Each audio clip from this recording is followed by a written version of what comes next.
Hi friends, எல்லாரும் எப்படி இருக்கீங்க? நல்லா இருக்கீங்களா?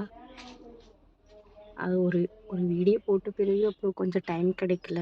வெளியே போக வேண்டியதா இருந்ததா, அதனால போட முடியல.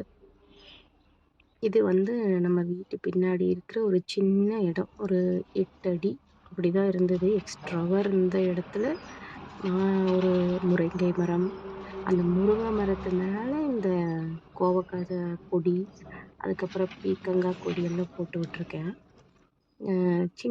ரொம்ப சின்ன இடம் தான் பாருங்க. அதுலயே அந்த முருங்கை மரத்து மேலேயே தான் அது ஏறி வருது. அந்த கோவக்கா கொடி. எவ்ளோ காய் விட்டுருக்குன்னு மட்டும் பாருங்க. கொஞ்சம் நஞ்சம் இல்லங்க. நெறைய காய். ரொம்ப பெரிய பெரிய காய். நல்லாவே தெரியும். இது முருங்கை மரம். இது ஹைபிரிட்டா நாட்டுக்காயான்னு எனக்கு நிஜமா தெரியல. ஆனா எப்பவுமே இந்த முருங்கை மரத்துல காய் இருந்துட்டே தான் இருக்கும். இது பின்னாடி எம் ஸ்டாண்டு கொஞ்சம் கொட்டி வச்சிருந்தாங்க. நான் அதில எனக்கு தேவையான ஒரு புதினா, கீரை, அப்புறம் சின்னதா இப்போ ஒரு அரளி அரளி செடின்னு சொல்லுவாங்க. எங்க ஊர் சைடுல அந்த குச்சி கொண்டு வந்து வச்சிருக்கேன். ஆமா. இது வந்து பீர்க்கங்காய் செடி. பாருங்க.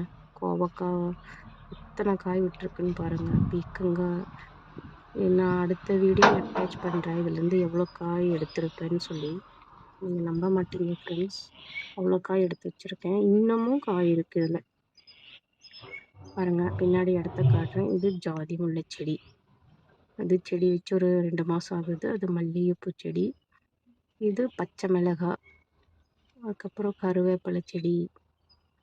அதுக்கப்புறம் பக்கத்துல ஒரு துளசி வச்சிருந்தேன். அது சரியா வரல. பாருங்க, இதுவும் பீர்க்கங்காய். அந்த கொடியே தாங்க எது மேல படர்ந்திருக்குன்னு நீங்களே பாருங்க.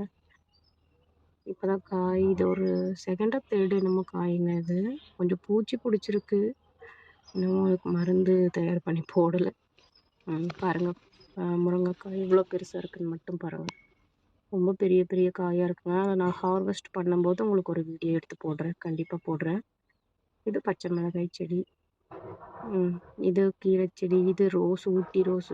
ரோஸ் கட்டிங்ஸ்லாம் ரோஸ் வந்து நான் செடியே 2 செடி தான் வாங்கியிருப்பேன். அதுலேருந்து கட்டிங்ஸ் போட்டது தான். இது பாவக்காய் செடி.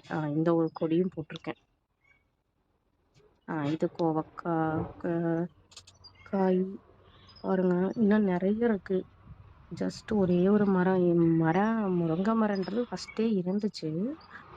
அது மேலேயே நான் சும்மா ஒரு 2, 3 விதை கடையில வாங்கிட்டு வர அந்த காயிலேருந்து அந்த இதை எடுத்து போட்டது தான். அதுலயே பாருங்க நான் பெரண்டை செடியும் வச்சிருக்கேன். பெரண்டை இங்கே இருக்கிறது இல்லாம நான் மேல தனியாவும் வச்சிருக்கேன். அது ஒரு செப்பரேட் வீடியோவா உங்களுக்கு நான் எடுத்து போடுறேன். அது மெயின்டெனன்ஸ் எல்லாம் ஒரு பெரிய விஷயமே இல்லங்க.